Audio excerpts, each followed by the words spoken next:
ख्वातीन व हजरात, जिंदगी में ये बात याद रखना कि जो होता है अच्छे के लिए होता है। टाइटैनिक 1912 में टाइटैनिक ने अपना पहला सफर शुरू किया। कभी ना डूबने वाला जहाज कहा जाता था इसको, कि ये जहाज कभी भी नहीं डूबेगा। इस जहाज को इस तरीके से बनाया गया था कि इसके डूबने के बारे में कोई सोच भी नहीं सकता था। आज मैं आप हजरात को टाइटैनिक की एक ऐसी कहानी सुनाऊंगी जो बहुत ही कम लोग जानते हैं। ये कहानी सुनकर आपको जिंदगी में बहुत कुछ सीखने को मिलेगा। टाइटैनिक डूब गया एक आइसबर्ग से टकराकर।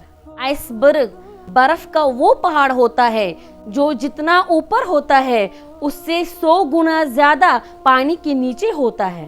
टाइटैनिक ने अपना सफर शुरू किया 10 अप्रैल 1912 को, बरोज़े बुधवार। जब टाइटैनिक अपने सफर पर निकला तो उससे पहले टिकट बुकिंग हुई। तो जो शख्स इस जहाज में सफर करने का ख्वाहिशमंद था उसको पहले टिकट बुक करवानी पड़ती थी। एक आदमी जो ब्रिटिश फार्मर था, वो एक किसान था, उस शख्स को बहुत शौक था कि मैं भी इस जहाज पर अपनी फैमिली को लेकर एक यादगार सफर के लिए जाऊं, अपनी बीवी बच्चों को इस सफर का हिस्सा बनाऊं।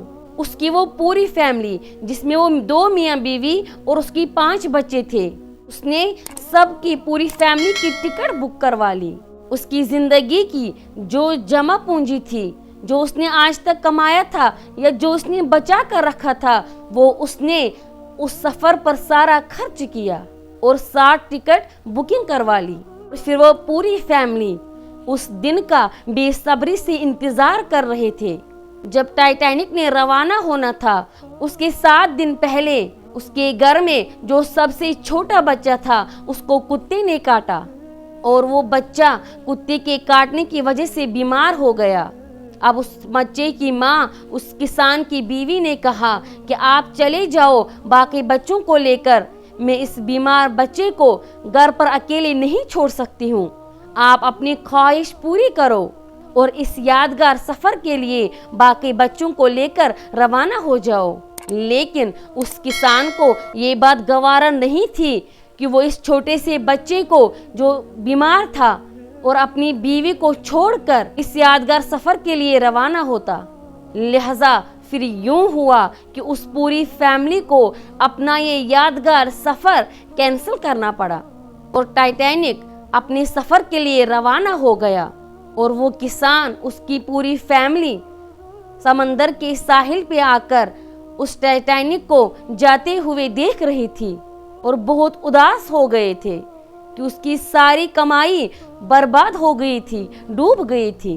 ख्वातीनो हजरात, फिर होता क्या है, 4-5 दिन के बाद पूरी दुनिया में ये खबर फैल गई, आग की तरह ये खबर फैल गई कि टाइटैनिक कभी ना डूबने वाला जहाज एक बर्फ से टकराकर डूब गया, बर्बाद हो गया।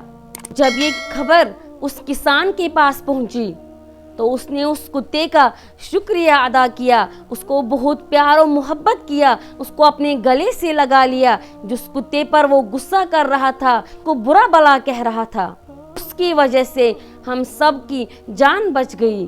कहानी को सुनाने का सिर्फ मकसद यही है, हमारी जिंदगी में बहुत से ऐसे बुरे हालात आते हैं कि हम चीखते हैं, चिल्लाते हैं, अल्लाह से शिकायतें करते हैं, लेकिन हमारी जिंदगी में जो कुछ भी होता है वो हमारे भले के लिए होता है और हमें ये खबर भी नहीं होती है कि हमारे जिंदगी में जितने भी बुरे हालात आते हैं उनके पीछे कोई ना कोई मकसद होगा। आखिर में ये सिर्फ इतना कहना चाहती हूँ कि हमारी जिंदगी में जो कुछ भी होता है, अच्छे बुरे हालात जितने भी आते हैं, वो सब हमारे अच्छे के लिए आते हैं। उम्मीद करती हूँ आपको इस कहानी से बहुत कुछ सीखने को मिला होगा। मिलते हैं दोबारा किसी नए मौजू के साथ, तब तक के लिए अल्लाह हाफिज।